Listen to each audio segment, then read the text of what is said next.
My dear sisters and brothers in Jesus and Mary, the theme today is on marriage.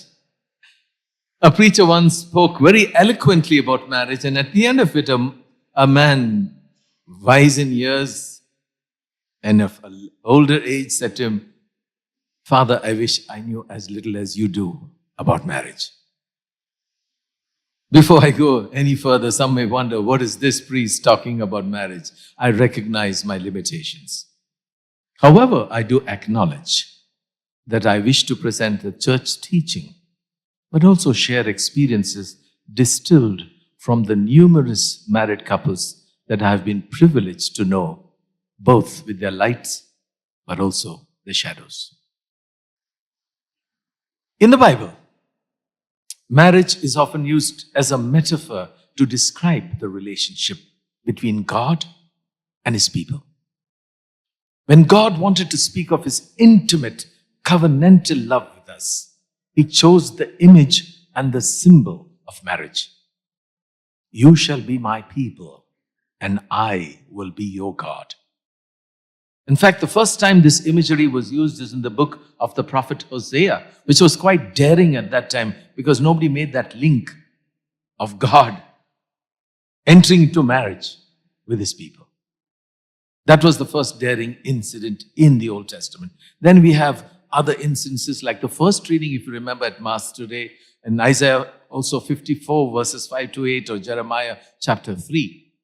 But in Paul, in writing his letter to the Ephesians, chapter 5, verses 22 to 23, presents Christ as the bridegroom and the church as His bride.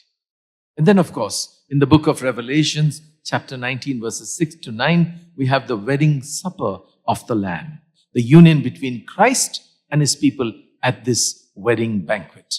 So all these images represent the depth and the intimacy of God's relationship with His people. And this is the high calling of the sacrament of marriage.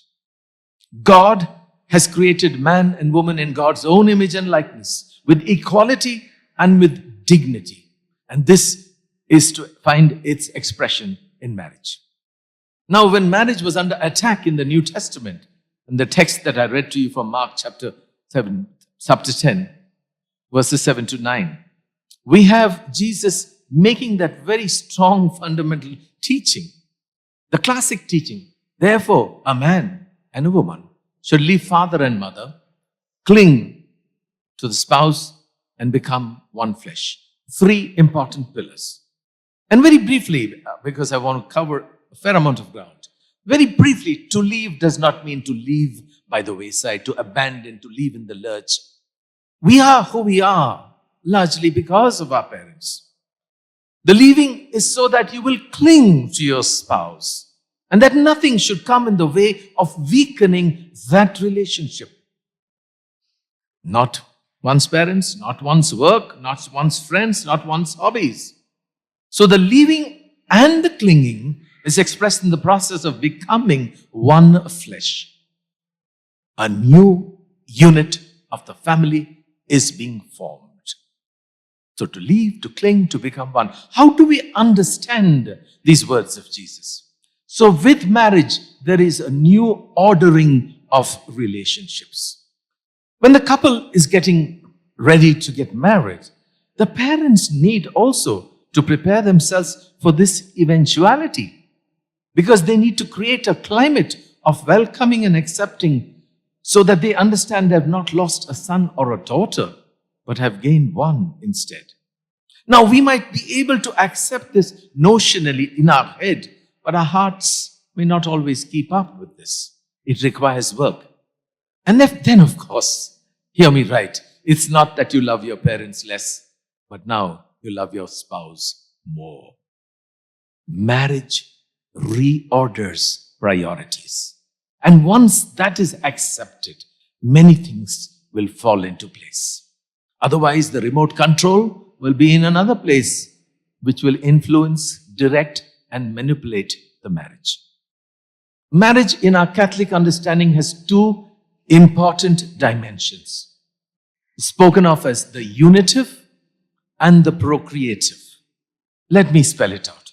When the 2 come together, becoming one flesh. That's the unitive aspect. And the unitive, the coming together, is linked to the procreative. In other words, what a beautiful word, procreation. You're sharing in the creative power of God. And therefore, marriage is open to these two dimensions, which is not negotiable. The uniting, and the procreation. And therefore, this sacrament is sealed in a covenant, not a contract, but as a covenant.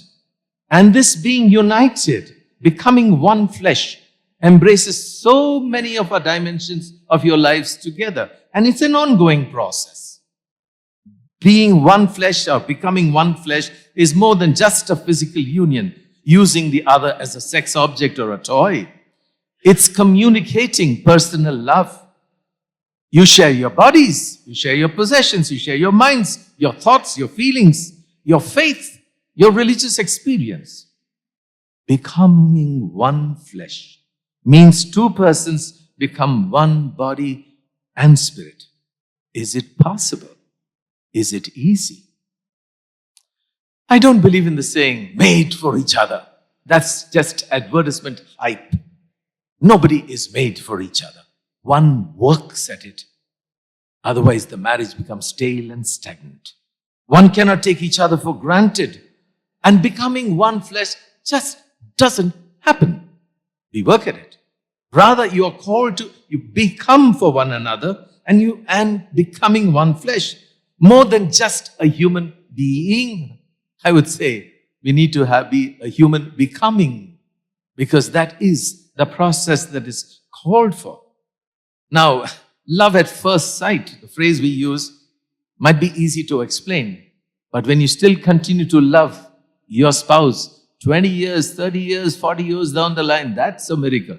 Because you have decided to remain faithful into it together. And therefore, it is this lifelong growth and faithfulness cannot be taken for granted. I'm blessed to know among a number of couples, among family and friends, who have taken on these high ideals and have made them come true in their life, despite all the struggles. There are, I'm sure you know, not only in your life, but those around you, many examples of happy and nurturing relationships. When you are in a marriage, when the spouses are firm and praise each other, sometimes after a while you praise somebody else's spouses. No, do you affirm and praise your own spouse? Are you grateful for things that are done? Or do you just begin to take them for granted? How do you decide things together? Sometimes unilaterally one may decide, and the mutual equality and dignity at the dawn of creation means co-responsibility. It's not, as some people would say in earlier times, it's not a macho government where the man rules or a petticoat government where the woman rules. It's co-responsibility. It is important for you to grow in closeness and intimacy as you grow older. And I'm sure this happens among so many of you. But there could be some shortcomings. And therefore, the faith in the person of Jesus gives the grace, gives the strength, is the glue that holds you together. And allow this faith and rootedness in Jesus to hold you together in your marriage and in your family. You know, as I was coming in and somebody said, it's rather cold today. And I said, wow, in spite of the cold, it's so nice to see so many of you here, because your commitment is what, no matter what the weather is, to the Lord. And it reminds me of a story. It was a winter, deep winter, and the porcupines, they huddled together, the two of them, because that way they got warmth in the huddling together. But when they came together, the spines, the quills of the porcupine began to poke each other, and so they slowly drifted apart. Finally, for survival, they came back together. Now, this is just a parable, but it's a fine way of looking at we are not perfect people. We have our little quills and spines that we poke at each other. And therefore, any relationship in a marriage, and for those of us who live in community, there is No, there are no perfect people. We are persons who learn to live with our imperfections and the imperfections of others. And so, while marriage is of divine origin, it is lived by two very human persons. Each come with their respective strengths, but also with their respective weaknesses. And for the most part, when there is openness on both sides, there is always the possibility of growth. So then, in spite of arguments, bickering, disagreements, if they are willing to address it, there is a way forward. And there to be there for each other in good times, in bad, in sickness and in health becomes a lived reality. Those of you who are familiar with the marriage encounter movement meant to enrich marriages, they say repeatedly, love is a decision. Love is a decision. You decide, you commit, you work at it. And therefore, it's a call to have the ability, when you have these, to say sorry, to offer forgiveness, and not wait for the other, but to do it mutually. Because sometimes one waits for the other and makes them beg for forgiveness, or to use that as a weapon, the tragedy. And therefore, a breakdown could happen because of the failure of both, or the obstinacy on the part of one spouse particularly. Some could drift in marriages as strangers. Strangers under the same roof, aliens at the same table, lie unconnected on the same bed. Some may pretend or say that they have no problem. But then there is no life in that marriage at all. And when that happens, they learn to stay out of each other's way. In that case, they're just like two potatoes in a sack, unconnected. The church invites us so that our good marriages become better. And then in the church, there are so many wonderful movements that are there. There are, for example, missionary families for Christ. There is the CFM, the Christian Family Movement. And of course, there is also the marriage encounter movement that I spoke about. And it would be great if more of you could participate into these wonderful movements that are there in the church. It's a tremendous resource. And this marriage love, so that you will grow joyfully and meaningfully in your marriages. These are structures that the church gives, the movements that enable them to blossom. Now, despite the goodwill and the promises made, marriage relationships face challenges. In the book of Genesis, we have that rather poetic way when Adam for the first time is introduced to Eve. And he says, at last, bone of my bone, flesh of my flesh. It's like we are made for each other. We are the perfect match. My little cuddle pot and my snuggle pie, or whatever terms they would like used at that time. That stage is falling head over heels in love, no thought of difficulties to come or the sacrifices that they would have to make. But it doesn't take long in that wonderful story for the peace of paradise to be shattered. Just when Adam and Eve are caught with the forbidden fruit, see the dialogue, how it changes. Adam says, "The woman you gave me." One shot to get a whack. Okay? Flesh of my flesh, bone of my bone is out of the window. We find that also in dialogues in some families when the woman will say to each other, "You're just like your father." Or they will say, "You're just like your mother." One shot, two people get a whack. Okay? And that sometimes can happen. So it is so important that when conflicts arise, they must be addressed. Otherwise, you will find yourself crumbling and falling apart. It could be sometimes because of personality issues due to stubbornness, arrogance, always wanting to be right. We call it the unholy trinity. I, myself, and me. It could be sometimes because of blatant infidelity, betrayal. It could be a matter of addiction, where you deny you have a problem and refuse to seek help. Or just plain domestic abuse, which is physical, verbal, emotional, whatever. I want to say, till death do us part does not mean that one party has to suffer. It means both of them have to address this issue together. Marriage calls us to live high ideals, but we know also those who have genuinely tried to live those ideals and somehow have failed. Some are separated and living apart from their spouse. Some have had a civil divorce and are now living as singles. Some have had a civil divorce, found love again, remarried, but not in the church. And no one enters into marriage in order to separate or to divorce. And yet it is a pastoral reality which is so actual, so painful, so real. And we need to do much more, as instances of these seem to be increasing in society and in the church. And when we hear of a separation, we must pray for the couple. We will never know the full story. You might hear one and from the other. We will never, nor is it our business to know. So let us not speculate, gossip, add stories to what already is a painful time in the life of the couple and sometimes their children. I would now like to speak on an issue that may touch someone we know, and could be that someone is you yourself. I want to speak on domestic violence. We are created in God's image and likeness. And it's tragic when one tries to create the other in their own image and likeness. The danger is when one of the spouses, either the husband or the wife, is the abuser, the bully, the controller. He or she will do so by bullying, controlling, dictating in such a way that they fully dominate and manipulate the spouse. And when there is one such heartless and ruthless spouse in the marriage, it becomes a living hell for the other. Domestic violence is a behavior pattern based on the abuse of power and control of one person over the other. Many think that the definition of domestic violence only includes physical violence. In fact, domestic violence is much bigger. We see, as I said, some people exercise power and control, and it expresses itself in various forms.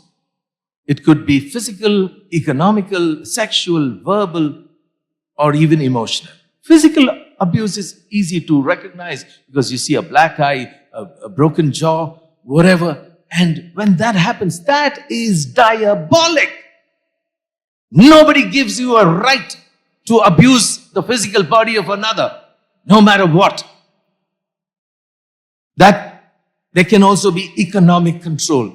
Especially it happens in this case when the woman is a homemaker. So she has to plead for every little rupee.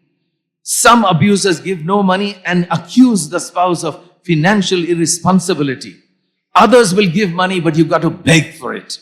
And sometimes outrageous claims, this is my money because I'm working. Totally ignoring the spouse who has put her career on hold, looking after the children as though that has no price attached to it. Then there is verbal or emotional abuse. And this includes insults, shaming, excessive jealousy, possessiveness, and humiliation. Sometimes there's even religious or spiritual abuse because you'll get an elder or a priest to put pressure on you to stay because you just can't bear the pain anymore. You leave me, God will punish you. Absolute nonsense. But these are the different things that are happening, sadly. And therefore, if this marriage is truly meant to be a marriage, this violence and evil must stop. Quite often, the abuser will brutally abuse, then ask forgiveness. And when forgiveness is given, starts the cycle of abuse again.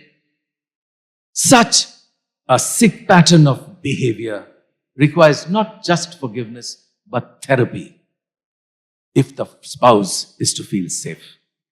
When an abusing person keeps harassing, attacking, threatening as a pattern, such a person needs to be isolated. It is as it was in the time of the pandemic.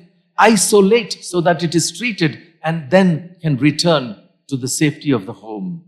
Because this is abusive behavior that negates all that marriage is about and what God intended marriage to be. Abuse and bullying in any form for any reason is just not acceptable. I want to say this loud and clear. There are some who will brutally abuse in the home, but outside put a sweet facade, pretending everything is all right. So no hint is given of the trauma inside the house. Silence gives courage to the abuser, the bully, the perpetrator. And breaking the evil silence is the first step in exposing the abuser. Talk to your family. Talk to a trusted friend. Talk to a counselor. Talk to a qualified priest. Speak up and speak out, because this is the first weapon against abuse and bullying of any kind or in any field. And when these persons approach us, we must empower the one who's battered and beaten, to the victim, to stand up against the abuser. Occasionally and sadly, the family pressurizes the abused spouse to remain in the marriage because what will people say, without addressing the situation that makes it possible to stay on in that marriage. Domestic violence is against faith. It's against God. It's against the meaning of love. And no scripture can be used to justify this violence. We are created in image and likeness of God. No one has a right to the power to inflict harm, abuse, and violence on the other. No sacrament is to be used as a reason to allow domestic violence to go on. Marriage is sacred, and we must not allow brutes to brutalize this sacrament. I speak with passion because this is a reality in our country and in many cultures. A brief word about widows and widowers. They experience loss, loneliness, memories. And when the relationship is particularly close, it feels as though one arm is just being yanked off. You know, grieving is a process. Comes and you think, yes, when you've got over it, it comes back again. And it's important that we don't go down the guilt trip. Sometimes, I wish I would have done this. You cannot change the past, but you can surrender it to God's mercy. We must not forget that those who loved us in life love us into eternal life. Going forward, how do we help in ensuring that the marriage is sacred, meaningful, and life-giving? Firstly, good preparation prepares the foundation for a good marriage. Dates and dances and parties are great, but if that's all the preparation your marriage is going to get, it's like preparing for World Cup cricket with a tennis ball. Talk about issues that matter. Common decision-making, bringing up children in the faith, money matters, dealing with in-laws, dealing with conflict. And if you find that you're too afraid to talk of something before marriage, that is a red flag. Because if it is so difficult to talk of it before your marriage, it's going to be even more difficult once you are married. So do not ignore these red flags. Now, there is also an informal preparation in the family. It begins when the child is already born into the family. If parents are seen as thoughtful, concerned about others, forgiving, tolerant, these attitudes are picked up. But if the parents are seen as prejudiced, bigoted, speaking about others, judgmental, that also is unconsciously picked up. So parents, you are unconsciously preparing your children for marriage. What a privilege, but also what a responsibility. Marriage is indeed a complex thing when two persons come from different backgrounds with their strengths but also the baggage. So therefore, never marry at short notice and do not skip adequate preparation and emotional adjustment. And then when religion comes in, the tension could be greater unless you have addressed the thorny points and not put them back on the back burner. That's the first point I want. Secondly, that's the preparation. Secondly, if you have hit a roadblock in your marriage, then you must have the humility, the courage, and the honesty to ask for help. If I've got a fractured hand, I go to see a doctor. If I've got a fractured relationship, I should go to a counselor or a therapist who can help me in this matter. Sometimes there are factors that prevent us from getting help. False pride, stigma. I don't need it because I'm okay. Get help. Get treated for addiction. Seek ways of restoring that marriage. And when you have experienced that healing in marriage, remember, God does not give up on you. All it needs is an openness to change. So then, my brothers and sisters, where are you in your marriage? You are human beings made in the image and likeness of God, called to make God real by the way you reflect that love through your sacrament. If you are planning for marriage, take that preparation seriously so that it becomes a solid rock foundation. If you're facing some challenges, then get some help and urgently. For those in happy marriages, give thanks to God. May you be a witness and love to so many others. Let me come to the 2 points that I do every day. And the first is what the detail of the icon. Today, I would like you to focus on the dangling sandal of Jesus' foot. Now, when I was growing up, I heard that, the fear makes it fall, and I don't buy that anymore. I've done a fair amount of research in this matter, and I would like to present 3 reasons about the dangling sandal. The first is the 2 sandals, one the exposed foot and the other represent the 2 natures of Jesus. The divine nature is the clad, and the exposed foot with the dangling sandal is the human nature.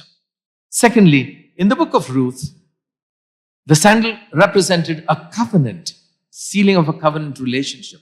Normally, we would, in today's, if you want to sign something, you do pen and paper and ink. But at that time, exchanging a sandal, interestingly, with the theme of covenant and redemption. Marriage is a covenant. And the third is an earthy one, more connected with our life, and to the wonderful petition that I read for you before, which I like to apply to marriage. Life is not always ordered. Life can be messy sometimes. Life is hanging by a thread. And Jesus, by entering into the messiness of life, is there for us when we are going through a messed up relationship in marriages. And therefore, when you are prone to fragility and vulnerability, there is Jesus with the dangling sandal, reminding you that He is there with you. The second point, practical point of the day, how can we be pilgrims of hope? Well, I want you to do 2 things. One, especially those who are married. 3 things that you appreciate most in your spouse. 3 things. If you want more, so much the better. And then the second is 1 thing that you must change for your marriage to be life-giving. I know if I were to ask you to write about your partner, you would have 10 things. I'm asking you 1 thing that you must change. Okay. So that this is become. To conclude, God meant marriage to be a blessing, and it is yours to live it in such a way for you and for your spouse. Whether you're newly married or some have celebrated their golden jubilee, in all events of your married life, call upon Jesus for help. Keep Jesus at the center of your life and actively look to reflect by the way you manifest that. So we offer a prayer for all married people who are here today. For all those planning to get married. May you find true happiness as you walk this journey together. And may you recognize the face of Jesus in each other. May you find the forgiveness of Jesus in each other.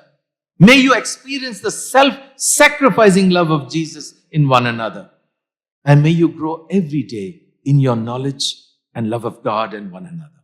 And may Mary, we heard it in the gospel before at Mass, who was present at Cana, be present not just at your wedding, which is for a day, but in your marriage, which is for a lifetime. And may you help each other in your marriage to become holier day by day, now and always.